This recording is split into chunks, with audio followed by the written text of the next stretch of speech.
Why do some of the most brilliant people in the world end up making the most obvious mistakes? We always think being smart is the only skill that protects you from failure, but looking at history tells us a different story. Take Elizabeth Holmes, who built a billion-dollar company and stood next to world leaders, only to lose everything and end up in prison. Or Adam Neumann, who built WeWork into a $47 billion empire that nearly collapsed in public. Both were incredibly smart and powerful, yet neither noticed when their thinking slowly stopped working. To understand why, we have to look at these stories from the very start. This is Elizabeth Holmes. Before anyone was talking about fraud or courtrooms, she was just a young woman with a massive mission. She grew up believing she could change the world, and eventually went to Stanford to study chemical engineering. This naturally made people see her as unusually intelligent. She spoke in a calm, serious way that didn't sound like she was just chasing fame. Instead, she sounded like someone who truly wanted to make a difference. In 2003, she started a company called Theranos. The idea behind the business was easy to explain, and that's exactly what made it so powerful. The company claimed it had created a small machine called the Edison that could run many different blood tests using just a few drops of blood from your finger. This meant there wouldn't be any large needles or big tubes of blood, which promised to make healthcare simpler and safer for everyone. Investors absolutely loved the idea, and the money started pouring in. Over time, the company raised more than $700 million and even signed a major deal with Walgreens. This meant that regular people could finally walk into a store and use a Theranos test for themselves.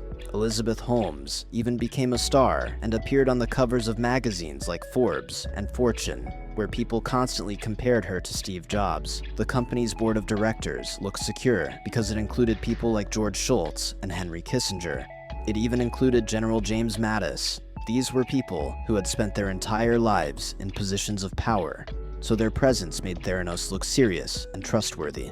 From the outside, everything looked bright and shiny, but from inside the company, something very serious was happening. Engineers and lab workers started noticing problems early on. The Edison machine couldn't actually do what the company promised because blood samples from finger pricks were usually too small to run reliable tests. The same test would give different results at different times, and the machines broke down or failed completely. These weren't just small technical delays. They were basic problems that couldn't be ignored. In some cases, Theranos quietly used normal lab machines made by Siemens to run the tests, and then presented the results as if they came from their own technology.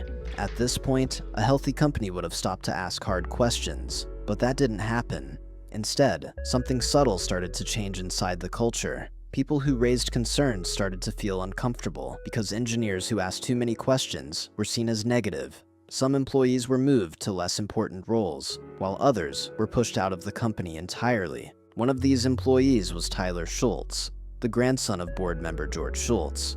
Tyler tried to explain that the technology wasn't ready and that patients could be harmed, but instead of being listened to, he was ignored and pressured by company lawyers to stay quiet.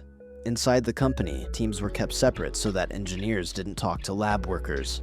Everyone was told to focus only on their own small task, and this detail matters because when people can only see one small piece of the picture, they couldn't care less about what's happening in the big picture.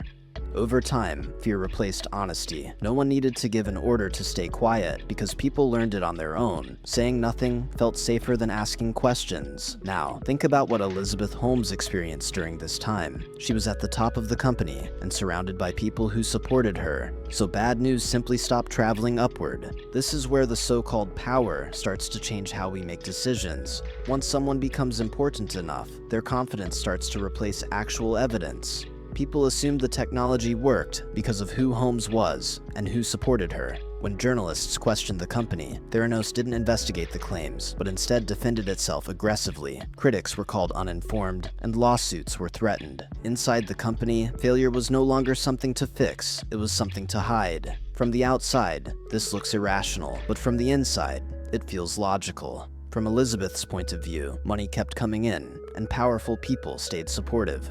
The collapse only started when an outsider looked in. A journalist named John Kerry Rowe started talking to former employees, and because he had no reason to protect the company's image, the full picture finally became clear. Eventually, Elizabeth Holmes was jailed for fraud, Adam Neumann's story follows the same pattern, even though he was almost the opposite of Holmes in personality. He was loud and emotional, and in 2010, he founded a company called WeWork. The idea was to rent office buildings long-term and then rent desks to freelancers short-term. At the time, this made sense because cities were full of young companies that needed flexible office space. Investors loved the energy, and one of the biggest supporters was Masayoshi Son, the head of SoftBank. He invested billions of dollars into WeWork, and at its peak, the company was valued at $47 billion.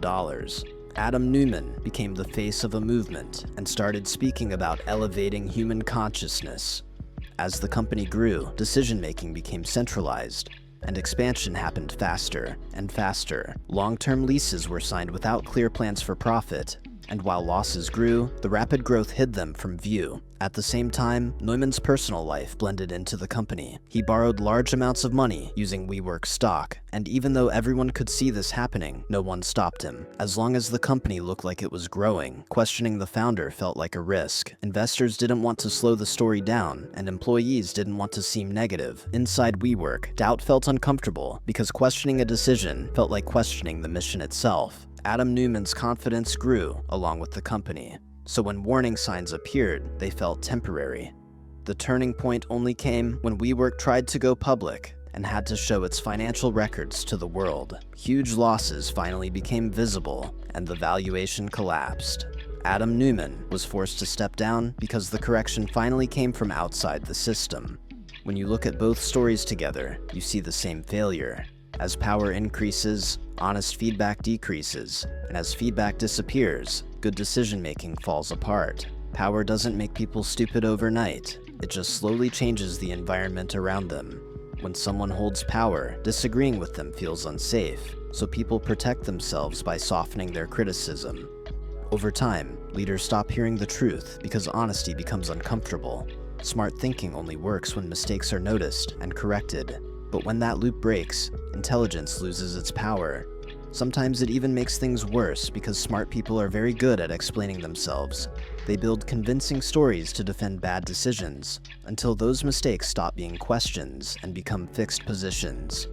From the inside, a collapse doesn't feel like a failure. It feels like resistance from people who just don't understand the vision. This pattern repeats because power quietly blocks the truth. That's the lesson. Being smart doesn't protect you if the people around you stop telling you the truth. If you were already trapped in your own bubble of power, would you even be able to tell? Comment your thoughts below, and don't forget to like and subscribe while you're there.